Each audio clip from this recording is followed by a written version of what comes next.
Hey everyone, and welcome to Health Coach Tip Tuesday, where every week we are going to give you the tips, tools, and resources you need to confidently solve your clients' health issues and grow your career as a health coach or professional. If you are ready to dig in, drop the word cortisol into the chat, and we are going to send you a link for our free webinar training that's happening on February 25th. And you are going to learn all the facts and myths of adrenal fatigue, stress and physiology, progression of HPA Axis, and the basic lab assessments to evaluate those healing opportunities. I am your co-host and FDN course counselor, Piper Gibson, and many of you know this man right here, the creator of Functional Diagnostic Nutrition, Reed Davis. Welcome, Reed. How are you today? Doing fantastic. Thank you very much, Piper. Awesome. Well, we are excited to have you here sharing your wisdom once again every week on Health Coach Tip Tuesday. And this week, we are going to continue what we are talking about, which is the HPA axis and stress hormones. So we are going to discuss those today. So let's get it started with, let's talk a little bit about cortisol and DHEA ratio.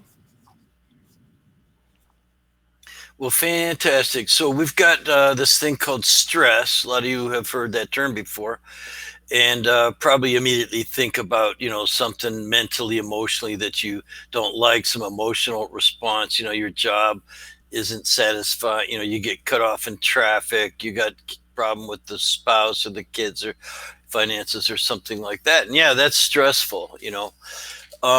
What the stress response also includes is any physical trauma, weakness, aches, pains, anything going on with the physical body, the musculoskeletal system. That's also a form of stress. And of course, there's the environment, what we just call chemical and biochemical responses, or stresses. You've got, man, all this stuff in the air and water, and you got all this stuff in your food, and you could even have food sensitivities, and all that's very stressful. And then there's what's going on inside your body. There's the biochemical stuff, that your body produces toxins, and if you're not detoxifying, it's stressful. If you have parasites, bacteria, funguses, viruses, and you name it, that's stressful. So the body's built to pretty well to adapt to stress. I think one of the problems is that it hasn't evolved yet to the quote unquote modern stressors. For as long as man has been around, mankind or person kind, you know what I'm saying? I don't want to have to get PC on you. So, you know what I mean? Well, it's been a couple 100,000 years, where this cortisol response to stress was meant to fight, flight. You run away from animals that want to eat you, or your neighbors who want to kill you, or something like that. Or so you're going to stand and fight, or you're going to be able to run, whatever it might be. That response hasn't changed in all these years, but the types of stress have. So you have we'll just call it the environment. There's everything going on in your life, and your body's not meant to handle that amount or that all these different various kinds of stress. So cortisol is along with adrenaline and DHEA. They're the hormonal responses. Now you have lots of other responses, but they're controlled pretty much by these hormones. Like cortisol, for instance, will sort of back up the adrenaline. The initial response might be you run some adrenaline, and that raises your heart rate and your blood pressure, and again, you can kind of run faster. Cortisol is longer lasting. It's a little more insidious because it's going to enhance the adrenaline. It's going to raise your blood sugar for a while longer so that you can deal with whatever's going on. It's going to make your blood actually contract or for survival around the central nervous system. It's going to do everything from help dilate your eyes to again, blood pressure and heart rate and different things. You get stronger when you have this response. It's also an anti-inflammatory and painkiller. Remember, stress, pain, things. So it's anti-inflammatory. Matter of fact, the most common prescription anti-inflammatories are designed after cortisol. These glucocorticoids and things like that. even what you put in your skin, asthma inhalers, all these things are like, synthetic cortisol because they're anti-inflammatory. And that's okay way to get some relief, But again, there's two things that go on, and one of them is cortisol response. Now, and that, by the way, is made. Where is that made? Where's cortisol made, Piper? In your, now you've got me, in your adrenal glands. Yeah. Okay. I got you thinking about something else. Okay. Where was your brain? So now, so obviously it's an adrenal hormone, and it probably is considered the number one adrenal hormone. But the adrenals are funny little glands. There's actually 4 parts to an adrenal gland. I think we went into that on a previous show. So another thing that's made in the adrenals is your DHEA. We call it that because the real name is dehydroepiandrosterone, and no one wants to say 6 or 7 syllables. So DHEA works good. And that's the counter-regulatory. So this starts to get really interesting, really important during the stress response, and especially the long-term chronic stress response, what we would call a distress predominance, in our lives that comes from modern living and not knowing how to resolve it, some of these things. And so you're going to end up with an imbalance in that cortisol and DHEA. What's cortisol for again? Raises blood sugar, it increases heart rate and blood pressure, and gives you more ability to adapt to stress. So you're kind of leaning fight flight, which also requires some nervous system imbalances, or causes nervous system imbalances. But this idea of cortisol, now the counter-regulatory to that, cortisol being well established as a catabolic hormone that will break your body down, including your meat. Like if you look at long distance runners, most of them are pretty skinny, and it's because they don't have a chance to gain weight. And if were big to begin with, they're going to end up a lot skinnier because their cortisol is so high. I mean, running all those miles is not normal. The body's not really designed for it. It can do it, but you're going to break down your body. So runners look, these long distance runners, I think they look older. They look like, and they say, oh, it's the sun. It's not the sun. It's excess cortisol for all this time. And their meat disappears and stuff like that. So what's the counter-regulatory hormone that's made in the adrenals? The DHEA. Right. So DHEA is the opposite. It's an anabolic steroidal hormone. So cortisol, DHEA, they're both made in the adrenals. And we see in many people that they end up being cortisol dominant. Your ability, it's not in every person, but what we look for a lot on our test results is the cortisol dominance. Even if cortisol is not really elevated anymore, because we end up with kind of a weaker stress response. There's lots of other things going in. We don't call it adrenal fatigue anymore.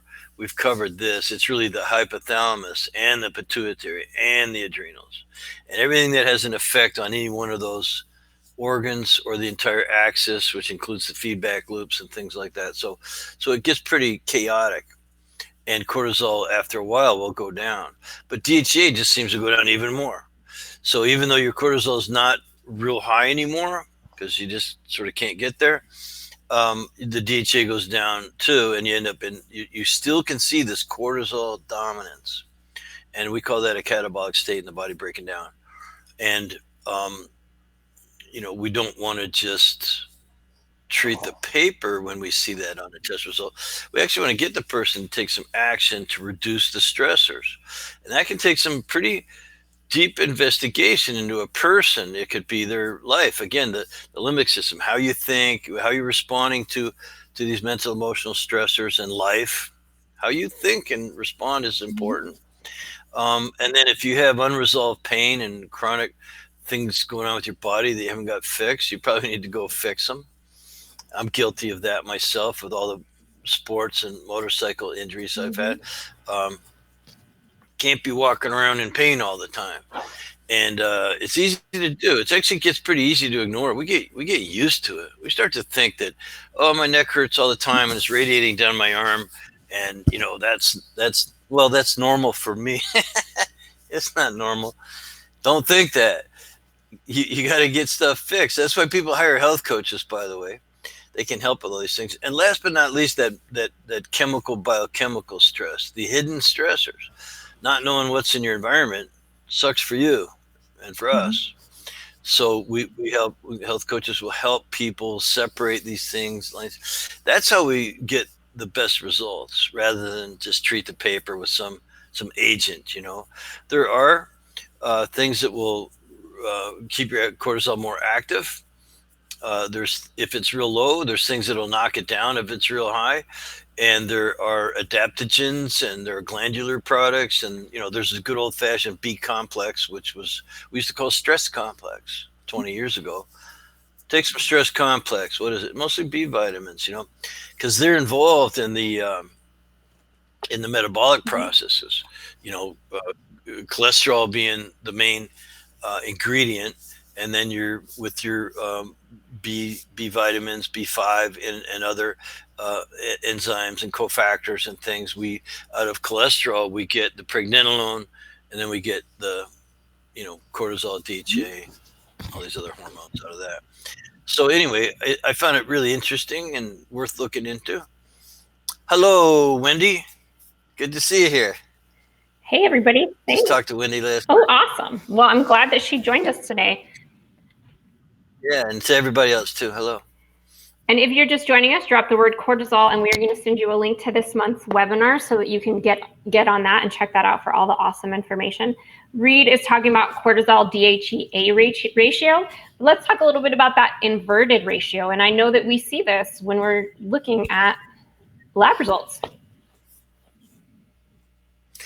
Yeah, this is an interesting phenomenon, especially the more accurate our testing became, because it used to be really easy to identify cortisol dominance, cortisol DHEA, and just technology changes, and we start getting oddball cases. So again, just repeat what I said. We see cortisol to DHEA ratio, even though both are low, cortisol goes down, DHEA goes down even lower. You're still going to see the dominance factor, but in some cases you don't. If DHEA is still normal or even a little bit high, you're going to see what's called an inverted ratio.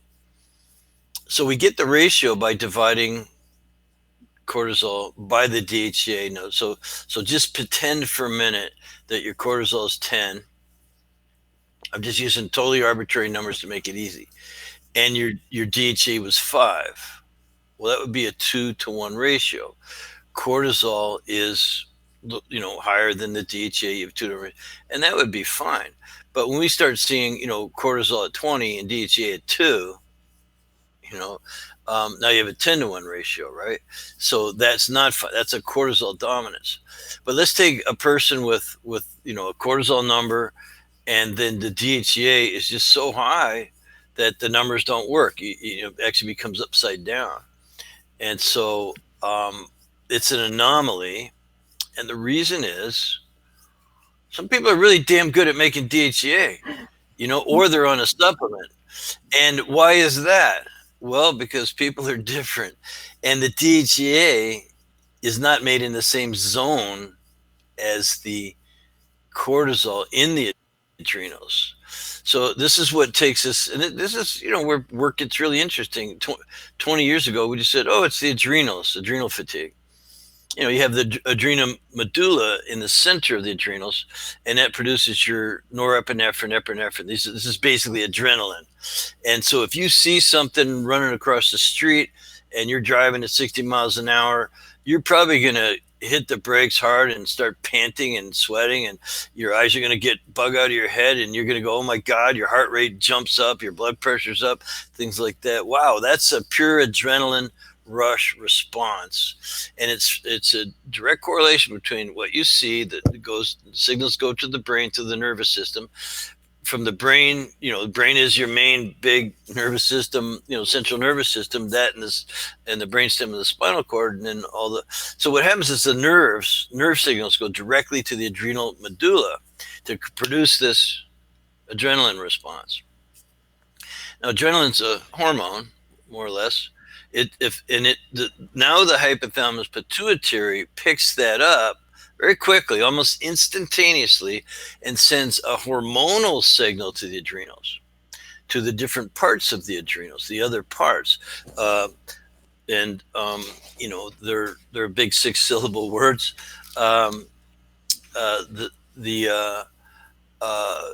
Each area being responsible for production of different hormones. So in the zona reticularis, you have the DHEA. In the zona fasciculata, you have the cortisol. And then there's the zona glomerulosa, which actually makes your mineral corticoids, which help regulate your electrolytes. So you've got these 3 zones, all of them independent, more or less independent. And one zone might just be hanging in there better and stronger and just in a person. And that's the only real reason that I've determined for that inverted ratio. Just the one zone that makes that, it's not as it could be hyper responsive, or just be doing as good as it used to. Right. And then there's those people who like to take the supplements because they're trying to balance things, and sometimes it can throw it off. So absolutely. There is several different lab tests that you can use for these tests, for the cortisol, for the DHEA. Let's talk a little bit about the difference in those lab tests. What is the difference between, say, a blood test, a saliva test, and a urine test? What is out there and available to practitioners? Each can be used. The real determining factor is your MO. Most physicians are going to work with the blood because you can check cortisol in blood, and you can check ACTH, the signal from the pituitary to the adrenals to produce cortisol, and there can be some real serious problems there that would show up in blood. So if your cortisol is, let's say, really high, hypercortisol type situation, a physician would see that, and they may look into the adrenals for autoimmune conditions or something. It also could be really low. And so same thing, they would probably do a challenge. They would actually give you a stimulus to see if they can force the adrenals to make more cortisol. It's called the ACTH challenge. And they can check for, again, serious conditions with autoimmunity or worse. You could get cancer of the adrenals or something. There's sort of diseases that doctors might rule out using blood for that. Blood, of course, would be useless in trying to check someone's circadian rhythm. So cortisol has a natural daily rhythm. It's highest in the morning, especially about a half hour after you wake up. And it's supposed to go down at noon, down a little further in the afternoon, and down even further at nighttime. It's a big part of our circadian rhythm. So you couldn't do that with blood because, first of all, you need 4 samples at least, a morning, noon, afternoon, nighttime. Well, who's going to go get their blood drawn morning, noon, after, night the same day? Right. It's not going to happen. And oh, by the way, the results would be skewed off because who likes getting, their venipuncture? No one likes that. So the whole thing is stressful. So it would throw the numbers off if those were real-time numbers. And that's the other problem with blood is it's basically an average of the last many hours. And it varies. People have different opinions, but basically, the average over the last 24 hours would be a good guess. And so who wants that? No, it's not usable to do what we do. And so, have you had experience with that? I've had people come in to me who have done the blood testing. But again, I kind of do prefer the saliva or even the urine testing just because it's going to give you that variable between morning, noon, night. It's going to give you all of that kind of information. I like the urine test because it gives you lots of additional metabolites. So that is also, I think, a great test to be using. Well, you just hit on the key, metabolites. So these are not the actual hormones. Right. They're metabolites that end up in the urine. And they're excreted. end up, filtering through the kidneys and the urine, and you can extrapolate. It takes a lot of extrapolation, and it's a very good test. It's very convenient. The cool thing about dried urine is that you can send these little kits of just little blotters, or just paper, and so you can send them all over the world. We have clients in Canada, United Kingdom, Europe, South Africa, Australia, New Zealand, Asia. So the dried urine is very convenient, and it's kind of the new kid on the block. It's been around for a few years. But like you, I used saliva for 20 years, and there's actually hundreds of white papers, research papers written on how valuable it is for bioavailable levels. So it's kind of real time. This is what can be measured in the saliva. It's gone through metabolic processes before it can be measured there. So you're getting some pretty good baselines in a person. Remember, we don't really, we can't treat the paper. We don't want to. We don't want to just give an agent to raise or lower. We want to find out, well, why is it high? Why is it low? And what can you do as a person, a thinking, self-aware person, to change it? What kind of behavior modification? So I find saliva really useful, and urine too. Matter of fact, in the course I teach, we're going to be using a combination of the two. We're actually having a good friend of ours, a good company, Precision Analytical, is going to be customizing some panels for us in our new course. And so, as we add new ways of doing things, look, you got to stay up to date, and there's more than one way to skin a cat. I've never skinned a cat, but that's what I heard anyway. Yeah, that's true. I've heard the same thing. Do you have one final tip for those health coaches and professionals out there on our subject? Is it that? It's that time already? It is. Well, here's the tip of the day right here.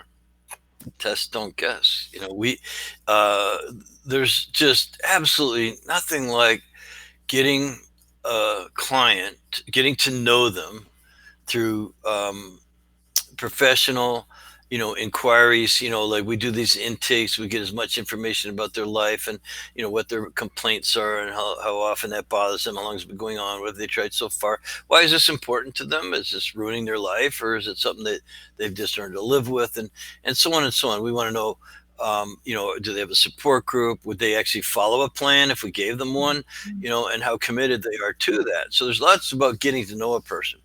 We also take their, surveys and things like that. So when you take that, all of that, getting to know a person, and then you get some lab data, like even just the morning, noon, afternoon, nighttime cortisol, we could also get some sex hormones thrown in there, and get lots of data on a person. We do a little urine testing. We look at how well they're breaking down protein. We look at what kind of oxidative stress, how much stress is really breaking down their body, causing free radical damage. That's important. That's a measure of that toxic stress I talked about. Also, just, how well are you detoxifying? How well is your immune system working? And so on and so on. When you get that data and you correlate it with that person, like, wow, this really explains everything going on with you.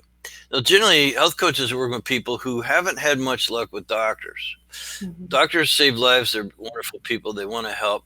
But, they're more concerned with, like, what'll kill you. And if you're not dying, or, there's no prescription for what you have, they pretty much say, well, your numbers look okay, and just go get some diet and exercise and chill out. Or here's a chill pill.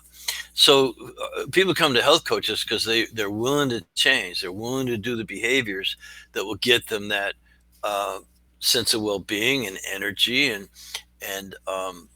being satisfied with life, kind of feelings. So when you highly correlate the test results with the person, it can help you. First of all, it's very emancipating to the person. They think, oh my God, I'm not crazy. My doctor said there's nothing wrong with me. Yeah. And they go, well, look, we found this and this and this, all these healing opportunities.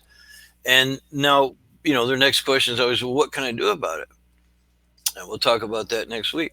Absolutely. Yes, I agree. Test, don't guess. My clients their heads kind of, you can see them explode. They're like, Wow, that totally makes sense. It all goes together. It's like the best piece of the puzzle. It's one of my favorite parts of being an FDN is they love it. That's awesome. Well, thank you guys. Yes, thank you guys for joining us today. Thank you, Reed, once again for joining us on Health Coach Tip Tuesday. If you would drop the word cortisol in the chat, we are going to send you a link to next week's webinar on the 25th, and it's going to be all about HPA Access. And if you have any more questions, make sure to drop those in the chat as well. We will address them. But thank you guys for joining us today, and we will see you next week for another Health Coach Tip Tuesday. Bye, everybody. Thanks, guys.